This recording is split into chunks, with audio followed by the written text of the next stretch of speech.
reino de Dios.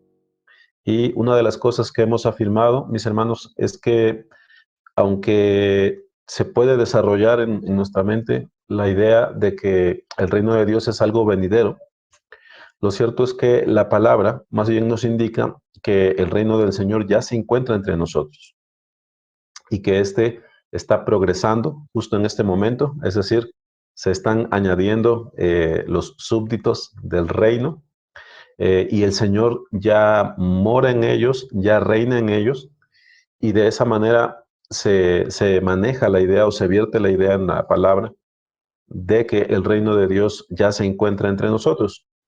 Ahora, el hecho, hermanos, es que nosotros como creyentes vivimos o somos parte del reino de nuestro Señor ya hoy, pero vivimos en este mundo, vivimos en esta carne, hermanos, y tenemos un enemigo que por supuesto nos asedia, nos estrecha, como dice la palabra, anda como león rugiente, buscando a quien devorar. Entonces, cuando hablamos de ya ser los ciudadanos del reino, pues no estamos hablando, hermanos, de una cuestión que sea sencilla, que sea sin luchas, sino que tenemos que poner atención a cómo andamos, tenemos que poner atención, hermanos, a nuestros pasos, a nuestros pensamientos, tenemos que poner atención acerca de no deslizarnos, etcétera. El punto es que se supone, hermano, que usted y yo hoy, aunque vivimos en esta carne, aunque vivimos en este mundo, somos ciudadanos del reino de Dios. Entonces me gustaría subrayar esa expresión. Ah, aunque nos encontramos dentro de este mundo, hermanos, un mundo que está caído, aunque estamos rodeados de debilidad en esta carne, aunque todavía por esta carne acude a nosotros el pecado, el hecho es que usted y yo, si somos del Señor, somos ya ciudadanos del reino. El reino de Dios ya está entre nosotros, nosotros ya somos ciudadanos del reino, hermanos, y el mandamiento que el Señor da en lo que nosotros conocemos como la gran comisión es que se nos enseñe a que guardemos todas las cosas que Él nos ha mandado. Entonces, ese empieza a ser el sentido de lo que es el discipulado, hermanos. Somos hombres y mujeres redimidos, somos hombres y mujeres que somos enseñados en todas las cosas que el Señor ha mandado, pero el propósito de esa enseñanza es que guardemos todo ello. Ahora, algo en lo que hemos hecho mucho énfasis, hermanos, o un mediano énfasis, es en que todo esto no se manda al hombre solo por la lógica de los argumentos, solamente por la forma en la que se vierten las ideas, pues, en realidad, cuando el Señor manda que guardemos todas las cosas, ello se debe a que el Evangelio de Dios, hermanos, opera con el poder de nuestro Señor, el poder para que podamos guardar todas las cosas. Sí, hermanos. Ahora, aunque esto es así, por supuesto, somos susceptibles de pecado, aún hermanos. Es necesario que nosotros cuidemos nuestros pasos, es necesario que echemos mano de aquello que el Señor ha dado para nosotros, que nos apropiemos de las promesas, de lo que se nos ha concedido en Cristo Jesús, y solamente así, solamente por el Espíritu de nuestro Señor, solamente quien hace morir la carne o las obras de la carne por el Espíritu del Señor, es que podemos andar guardando todas las cosas que el Señor nos ha mandado. Entonces, mis hermanos, uno de los propósitos de esta serie tiene que ver precisamente con el discipulado, aunque no es un curso de discipulado como tal, no son pláticas de discipulado, pero sí esta serie está enfocada a que nosotros, ya sea que renovemos o que refresquemos nuestra forma de entender el discipulado del Señor, lo que implica, lo que significa, y por ello es que estamos trayendo a colación tantas cosas relativas precisamente al discipulado de nuestro Señor.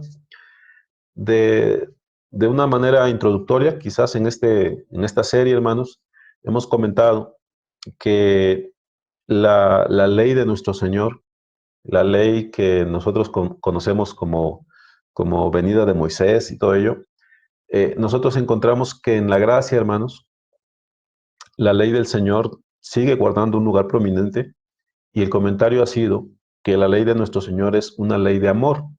Hemos hecho algunos comentarios al respecto de ello.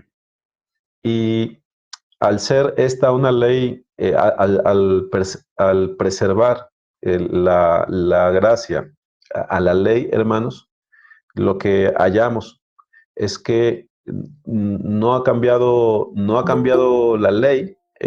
Obviamente ya no la guardamos para vivir por ello, hermanos. Estamos dentro de la gracia de nuestro Señor.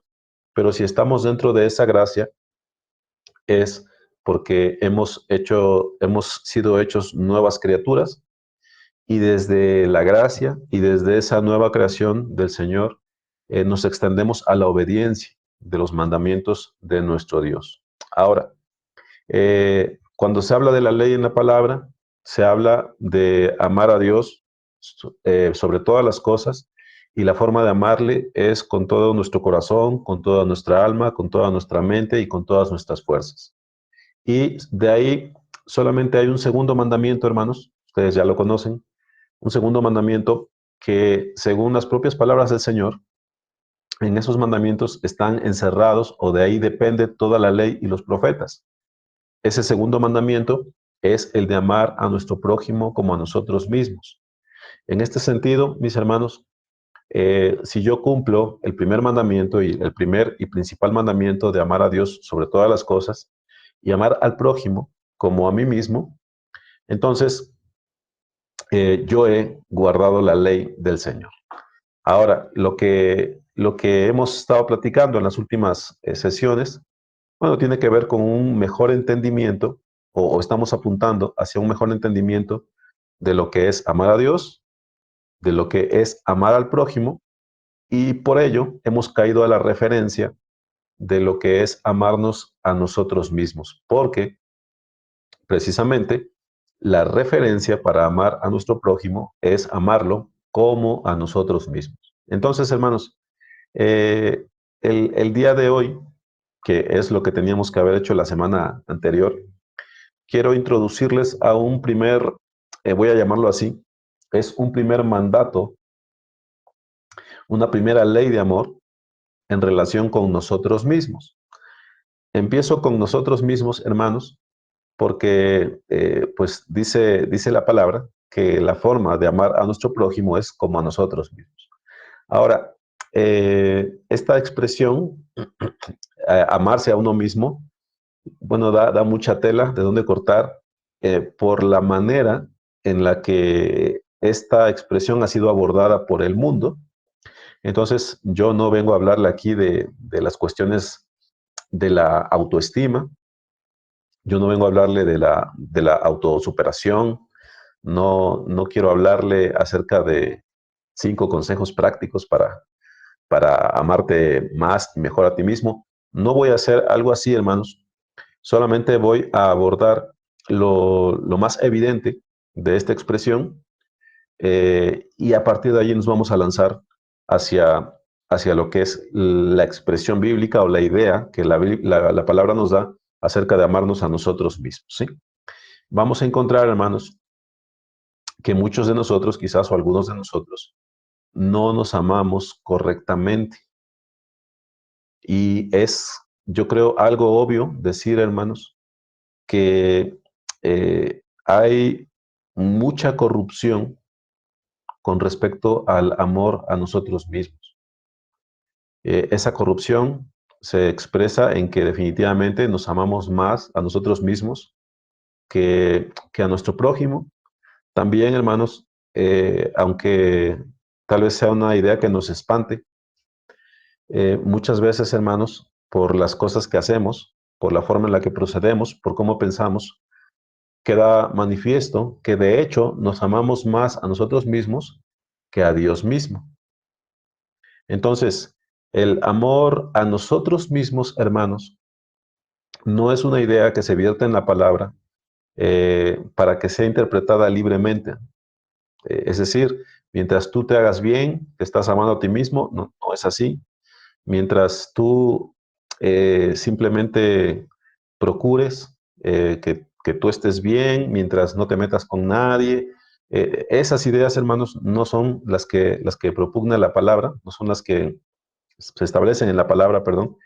Entonces, hay una forma santa, hay una forma correcta de amarnos a nosotros mismos y hay, por tanto, una forma incorrecta de amarnos a nosotros mismos. Entonces, vamos a nuestro texto base de esta sesión, hermanos. Recuerde, hoy quiero platicarles acerca de una primera ley de amor en relación con nosotros mismos y la sesión se llama No juzgues a los demás para que no seas juzgado. No juzgues a los demás para que no seas juzgado. Mateo 7 del 1 al 5 dice, no juzguéis para que no seáis juzgados, porque con el juicio con que juzgáis seréis juzgados, y con la medida con que medís os será medido. ¿Y por qué miras la paja que está en el ojo de tu hermano y no echas de ver la viga que está en tu propio ojo? ¿O cómo dirás a tu hermano, déjame sacar la paja de tu ojo, y aquí la viga en el ojo tuyo?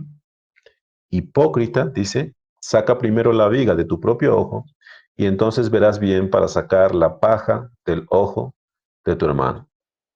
Ahora, recordemos, hermanos, el enfoque de esta sesión o de esta consideración es el amor a nosotros mismos. Y aquí quiero hacer un comentario, voy a decirlo así, inicial, porque apenas estamos abordando el tema principal de la sesión, hermanos.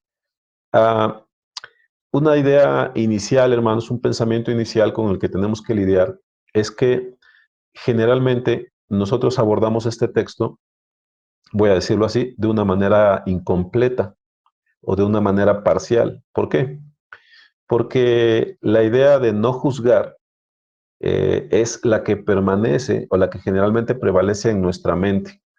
Pero traemos a colación este texto hablando del amor a nosotros mismos, porque en realidad el texto dice, no juzguéis para que no seáis juzgados. ¿Sí, mis hermanos? Entonces, lo primero que quisiera establecer es la solemnidad, la seriedad de este mandamiento, porque cuando el texto habla acerca de no juzgar para no ser juzgado, hermanos, no se está tratando de referir a una especie de karma, ya sabe usted, no se está refiriendo a que si tú juzgas a tus hermanos, a los hombres, ellos te van a juzgar a ti. No es esa la idea del texto, hermanos. En realidad, cuando hablamos de no juzgar para no ser juzgados, hermanos, estamos hablando que el que paga, que el que retribuye estas cosas es el Señor. Entonces, repito, generalmente este texto es más bien esgrimido cuando alguien a quien se le está señalando un error, un pecado, las personas solemos esgrimir esto para detener cualquier amonestación o reprensión. Y esa es la forma principal, la forma frecuente en la que se aborda o se toma este texto. Pero en realidad dice, no juzgues para que no seas tú juzgado. Yo le estoy agregando ahí el tú. Bueno, sigue y dice, porque con el juicio con que juzgáis seréis juzgados, y con la medida con que medís os será medido. Bueno, eh, tenemos que, por supuesto, hacer algunas puntualizaciones, hermanos, pero como un principio de razonamiento, que se nos quede esta idea, ¿no? La advertencia acerca de no juzgar, hermanos, lleva esta retribución para el que no hace caso. Si tú juzgas, serás juzgado, y con el juicio con que juzgas a tu hermano, tú serás juzgado, y con la medida con que mides, tú serás medido. En una anécdota que yo no tengo tantas, hermanos, entonces suelo reciclarlas o repetirlas. pero en algunas ocasiones he contado que en la congregación allá en Veracruz, al principio de mi caminar con el Señor, pues nos llegamos a enterar de una falta, un pecado de un hermano. La noción que tengo, porque ya lo he olvidado, es que era una falta de carácter sexual. Eh, entonces, de alguna manera, la congregación, la iglesia se enteró y a mí se me quedó muy grabado la sentencia que una hermana dio, pero así, ¿no? Realmente nos enteramos en grupo, algo que fue incorrecto, hermanos. Alguien llegó y dijo, ¿no? No, pues sutanito de tal hizo tal cosa. Bueno, lo primero que salió de la boca de esta hermana es una expresión corta, pero diría yo, con muchas implicaciones. Ella dijo, cuando oyó eso, dice, ¿y eso qué dice? Que es cristiano. Entonces, para esta hermana, la caída, que no recuerdo, y realmente, hermanos, mm, no es eso tan importante. En parte me alegro por no recordarlo, hermanos, porque el comentario es que no es, por supuesto, que da lo mismo que pecado sea, hermanos. No estoy minimizando el pecado, pero lo que quiero puntualizar es que, bueno, cuando las personas caen, cuando las personas caemos, pues, cuando los creyentes pecamos, ah, si yo me pongo en la silla del juez y yo digo, por cuanto este hermano hizo esto, yo lo desecho, ni cristiano es, bueno, hermanos, el pensamiento que debe gobernarnos no es, bueno, entonces vamos a determinar qué pecados sí, qué pecados no. Ese no es el espíritu del texto, hermanos. Lo que se nos dice es esto. Si yo me siento en la silla del juez y digo, este que hizo eso, ni cristiano es, bueno, hay varias advertencias en la palabra, hermano, y una de ellas es esta, que ahora yo hablo desde mi firmeza, quizás me toca estar hablando desde mi firmeza, pero si en algún momento yo llego a caer y mi medida, si la regla con la que yo medí a esta persona, a este hermano, fue desechándolo, bueno, ¿qué sería lo correcto o qué sería pues lo justo?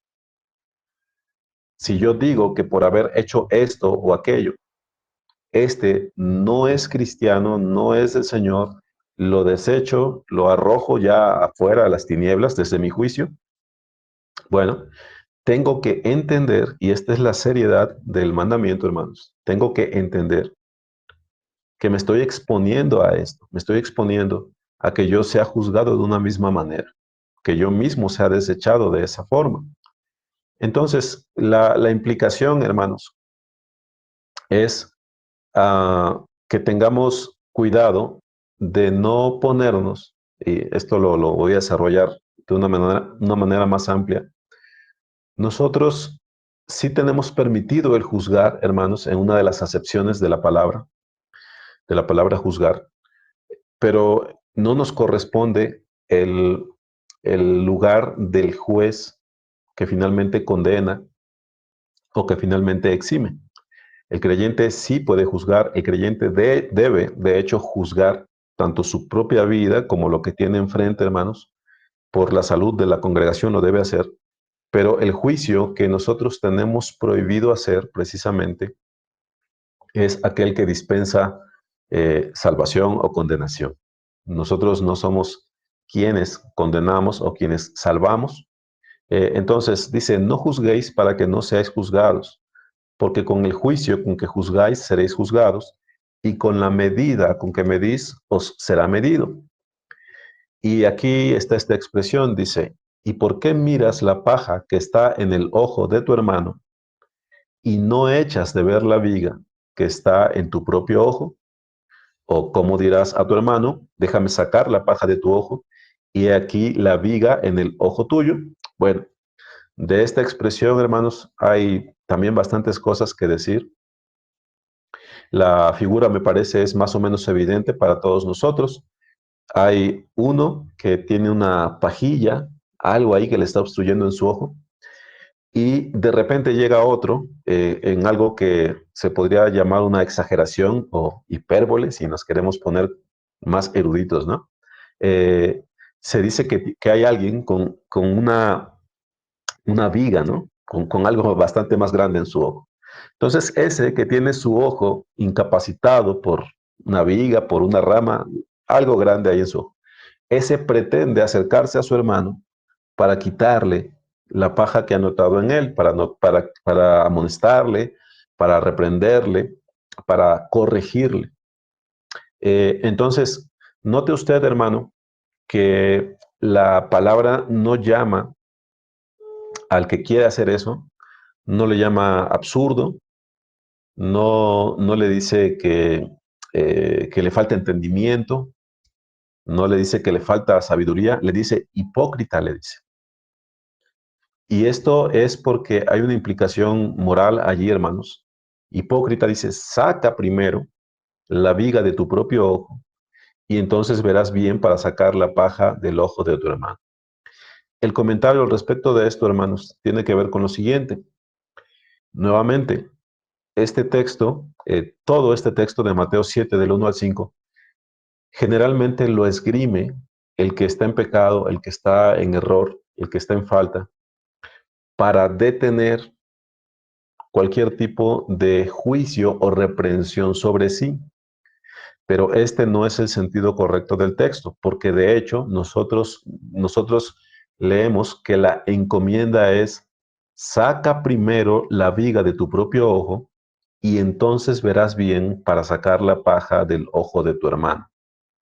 De tal manera que este texto no nos está coartando para acercarnos al hermano, sino que nos está diciendo cómo acercarnos para con nuestro hermano a la hora de ministrarle este tipo de cosas.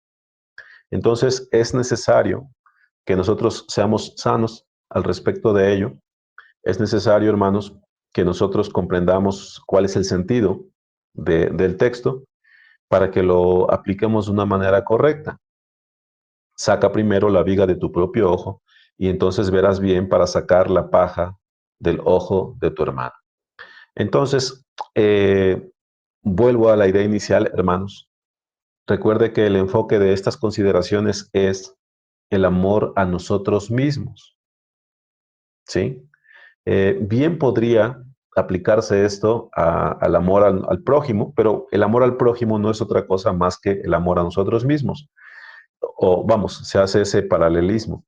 Dice, no juzguéis para que no seáis juzgados. Es decir, abstente de hacer esto para que no te suceda esto, dice el Señor. Abstente de juzgar a tus hermanos de esa manera. Abstente de proponerte como un juez y como un juez implacable. Abstente de hacer eso para que tú no seas juzgado. No, no practiques ese tipo de juicio. No te acerques de esa manera a tus hermanos. No te conviene, no juzgues para que no seas tú juzgado, para que no se te retribuya, para que no se te pague de esa manera.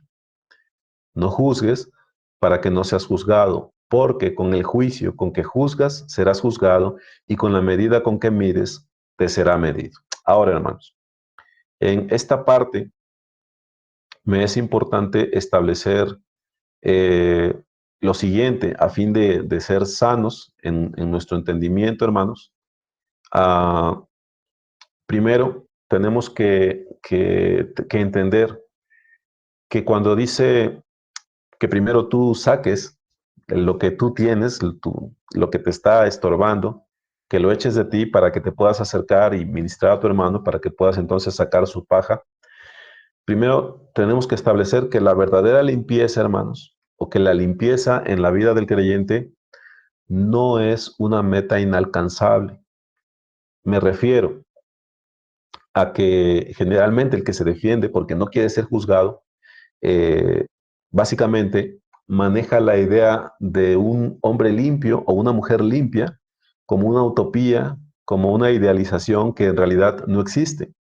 Y eso, hermanos, no es lo que dice la palabra.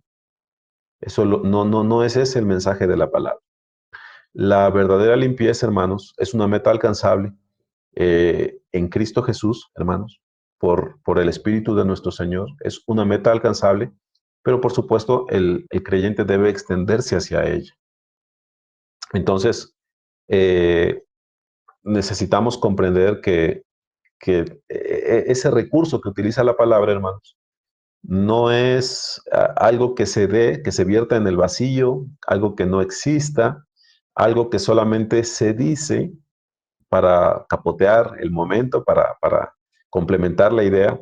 No, hermanos, en realidad, si ahí se está proponiendo que primero te limpies, que saques la viga de tu propio ojo, y entonces dice, verás bien para sacar la paja del ojo de tu hermano, esto es así, hermano, porque es posible, porque se puede extender el creyente a ello en Cristo Jesús.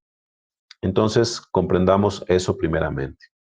Ahora, eh, para que seamos sanos, hermanos, al respecto de esto, voy a citar un par de textos que tienen que ver precisamente con la necesidad de que el creyente juzgue, pero en el sentido correcto de las cosas. Les llevo a la primera carta a los Corintios 5, del 1 al 5. Es un caso famoso, diría yo. Dice Pablo, de cierto se oye que hay entre vosotros fornicación. Pablo le está hablando a los corintios. Y tal fornicación, cual ni aún se nombra entre los gentiles, tanto que alguno tiene la mujer de su padre. Se infiere, hermanos, que es madrastra de este hombre, se infiere. Dice, y vosotros estáis envanecidos. ¿No debierais más bien haberos lamentado para que fuese quitado de en medio de vosotros el que cometió tal acción? Ciertamente yo, dice Pablo, como ausente en cuerpo, pero presente en espíritu, ya como presente he juzgado al que tal cosa ha hecho.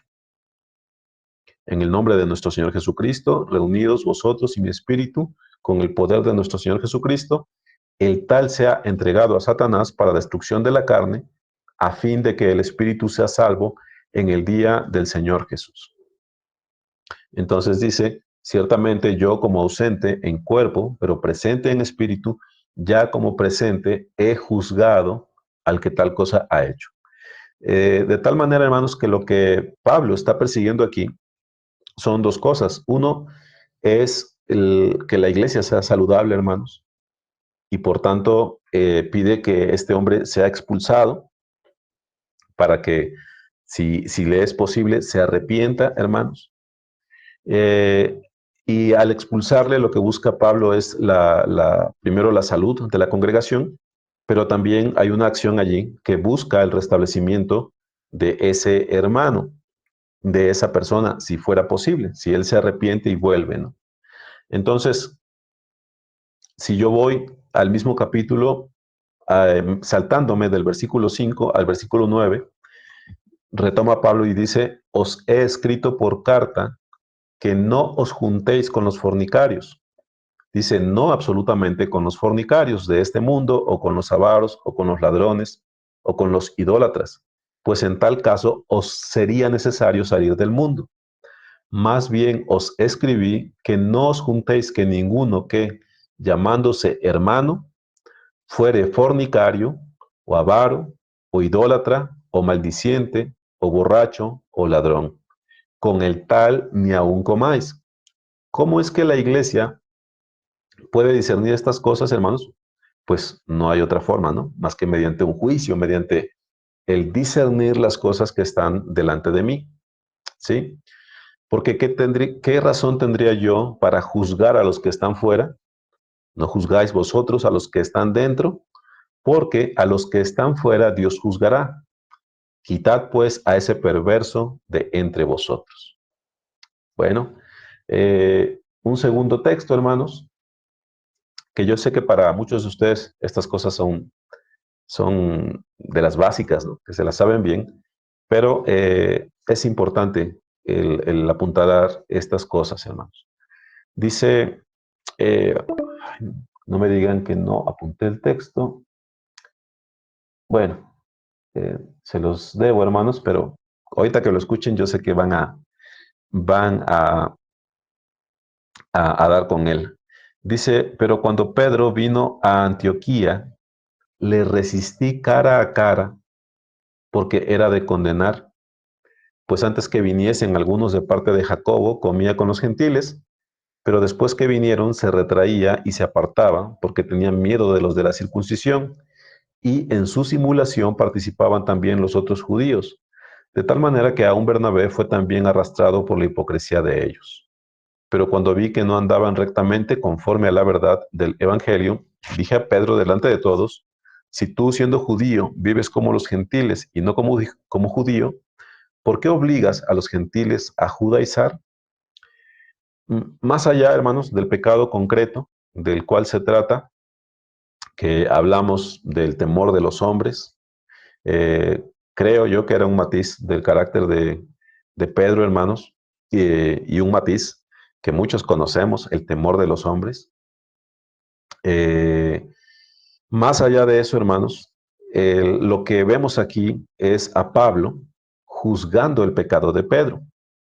Dice, pero cuando Pedro vino a Antioquía, le resistí cara a cara porque era de condenar. Y ya hace una descripción que cuando no estaban estos judaizantes o los judíos, pues, él se juntaba con los gentiles sin ningún problema, pero cuando venían los de la circuncisión, él se retraía y ya hacía como que no eran sus hermanos, como que no eran sus amigos.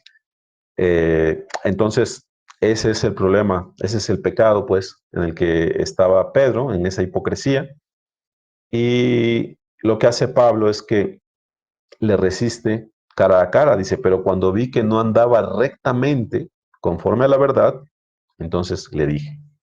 Así pues, hermanos, no es que la palabra nos prohíba el juicio en el sentido amplio que usted pueda comprender. No es que la palabra, de hecho, nos pida que simplemente volteemos nuestro rostro del pecado por causa de que no quiero ser yo juzgado, ¿no? Esa sería una mala interpretación del texto. Lo que hemos de comprender es que el juicio que nos está prohibido, hermanos, es el juicio que pretende condenar. Santiago 2:13, por favor, hermanos, si no lo, si no lo buscan, de todas formas, yo lo leo aquí. Esa es la cita, Santiago 2:13. Dice, porque juicio sin misericordia se hará con aquel que no hiciere misericordia, y la misericordia triunfa sobre el juicio. Porque juicio sin misericordia se hará con aquel que no hiciere misericordia, y la misericordia triunfa sobre el juicio. Bueno, un texto que nos permite un panorama más completo, hermanos, y que nos perfila a un buen entendimiento del juicio que se nos permite, es Gálatas 6:1. Dice, hermanos, si alguno fuere sorprendido en alguna falta, vosotros que sois espirituales, restauradle con espíritu de mansedumbre, considerándote a ti mismo, no sea que tú también seas tentado. Hermanos, si alguno fuere sorprendido en alguna falta, vosotros que sois espirituales, restauradle con espíritu de mansedumbre, considerándote a ti mismo, no sea que tú también seas tentado. Esa es la manera correcta, hermanos, de entender el juicio que se nos permite a los creyentes. ¿Sí? Ahora, eh, ya solo para un comentario final, hermanos, la misericordia tiene una, una prima hermana, vamos a decirlo así, que sería la compasión. ¿Sí?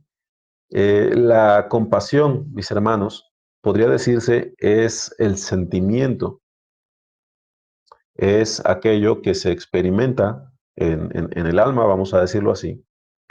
La compasión es lo que experimentamos interiormente cuando encontramos a alguien en desgracia. Y la misericordia, hermanos, es esa compasión, pero llevada al plano de los hechos. Esa es la diferencia, ¿sí? Entonces, eh, el asunto, hermanos, es que se puede llegar a sentir compasión sin hacer misericordia. Es decir, yo puedo pasar frente a alguien que tal vez está tirado en el suelo, tiene hambre, no lo sé, está mal vestido, y pues yo siento feo, pero no tengo tiempo para él, eh, no le voy a ayudar simplemente. Siento feo, me aguanto y me voy.